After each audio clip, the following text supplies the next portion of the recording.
Nuevo cruce de acusaciones entre Rusia y Ucrania, en esta oportunidad por cuenta de un ataque cerca a la planta nuclear de Zaporilla. Mientras Moscú culpó a Kiev, Volodymyr Zelensky aseguró que el ejército ruso llevó a cabo un acto terrorista que pone en peligro la seguridad de Europa. Estados Unidos logró reducir el desempleo 1/10 en el mes de julio, lo que técnicamente aleja al país del fantasma de la recesión. Los datos de la Oficina de Estadísticas Laborales muestran que el pasado mes, con la creación de 528.000 trabajos, el desempleo bajó de 3,6 a 3,5%, llegando a cifras previas a la pandemia. La policía nicaragüense acusó a la Iglesia Católica y al obispo Rolando Álvarez de organizar grupos violentos e incitarlos a cometer actos de odio. Esto tras varios días de represión denunciados por Álvarez, quien asegura que no le permiten salir de la diócesis de Matagalpa. En France 24 estamos de vuelta con las noticias que marcan la jornada. Soy Valentina Torres Sánchez y es un gusto acompañarlos. Comenzamos en Ucrania. Moscú y Kiev se culpan el uno al otro por el bombardeo contra la planta de Zaporilla, la mayor central nuclear de Europa. La instalación ha sido una fuente de preocupación desde que Rusia tomó el control en medio de su invasión a Ucrania. Hay temor en el mundo por las actividades militares de Moscú que podrían estar poniendo en peligro la seguridad de la planta. Más detalles en el informe. El ataque a la mayor central nuclear de Europa, en Zaporilla, Ucrania, ha hecho que ambas partes se culpen mutuamente.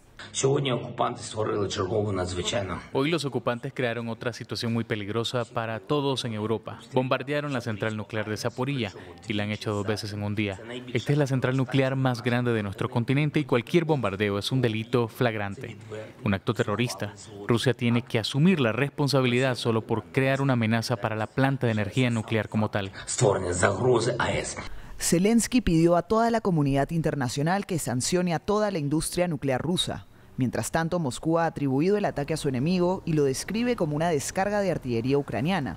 Las fuerzas rusas se apoderaron de la planta y de la ciudad vecina en marzo, y según los servicios de inteligencia británicos, sus intenciones respecto a la planta siguen sin estar claras. Aunque está bajo control ruso, el funcionamiento diario de la planta ha quedado en manos de técnicos ucranianos, pero se sospecha que Rusia utiliza la central nuclear como una base militar desde la que pueden disparar con la seguridad de que los ucranianos no se arriesgarían a devolver los disparos a un objetivo de este tipo. Hace tiempo que se teme que las acciones rusas puedan provocar una catástrofe nuclear a gran escala. Por supuesto, es muy peligroso. Podría ser otro Chernobyl o incluso algo peor.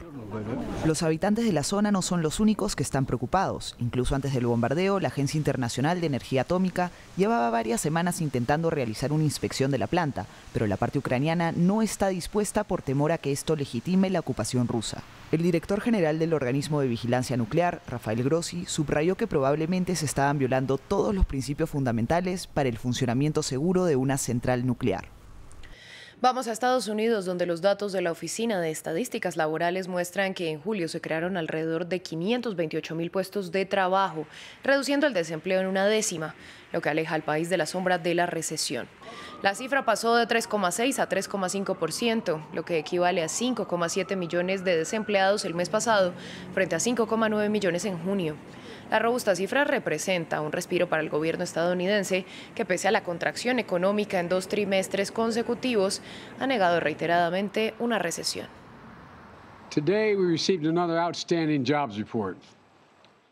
Hoy recibimos otro informe de empleo sobresaliente. El mes pasado se agregaron 528.000 empleos en este país, 528.000 trabajos. Ahora casi hemos duplicado lo que teníamos, casi en 10 millones de empleos, desde que asumí el cargo. Este es el crecimiento laboral más rápido en la historia. Hoy también igualamos la tasa de desempleo más baja en Estados Unidos en los últimos 50 años, 3,5%. Sí, 3,5%. Hoy hay más personas trabajando en Estados Unidos que antes del comienzo de la pandemia. De hecho, hay más personas trabajando en Estados Unidos que en cualquier otro momento de la historia del país. Republicanos y demócratas de Estados Unidos viven desde hace semanas un nuevo tira y afloja, esta vez con las vidas de miles de migrantes irregulares en el centro. Gobernadores republicanos del sur del país, como Texas y Arizona, envían migrantes en buses gratis hacia Washington en una jugada para presionar al presidente Joe Biden y pedirle que se responsabilice de los recién llegados. El viernes, por primera vez, un bus llegó a Nueva York. Mar Romero nos cuenta más. Llegaron a Nueva York después de 36 horas viajando en un autobús pagado por el estado de Texas.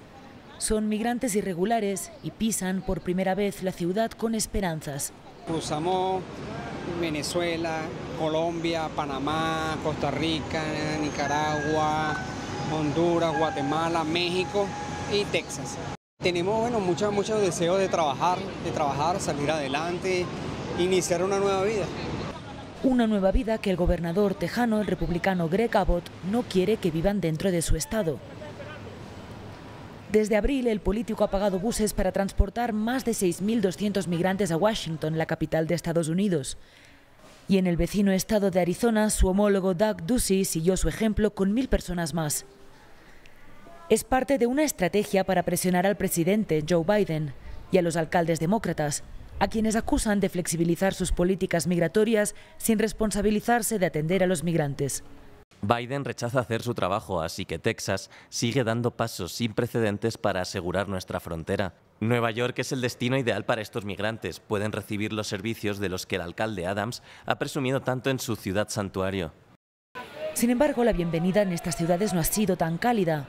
Los servicios sociales están desbordados y muchos de estos migrantes terminan durmiendo en la calle o en albergues.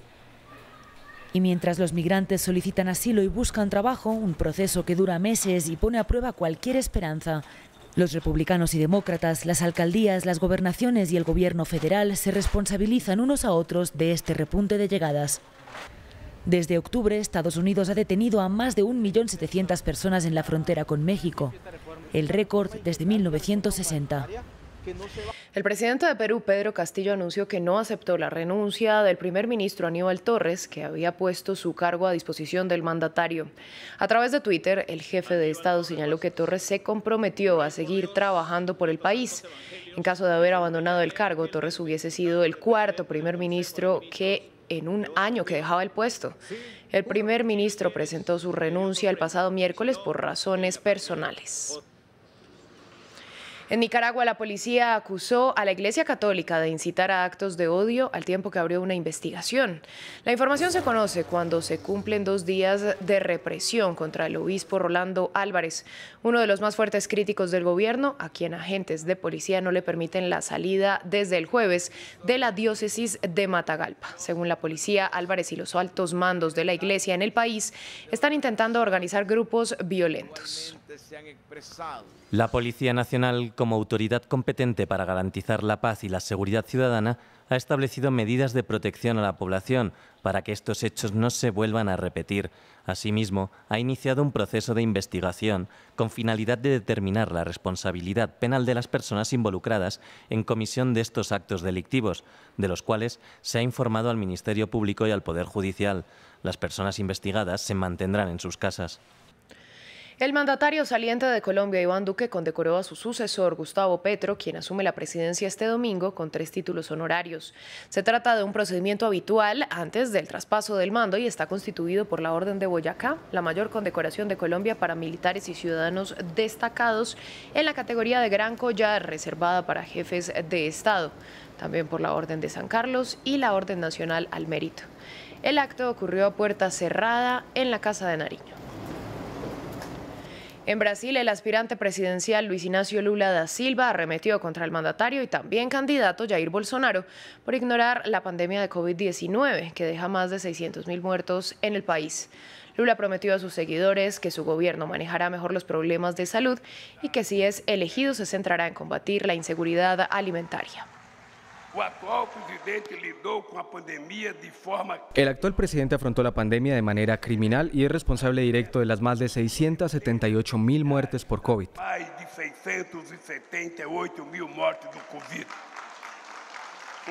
Algunas de esas muertes son culpa del presidente por estar en negación. Es todo por el momento en France 24. Les agradecemos su sintonía. Volvemos en breve con más información.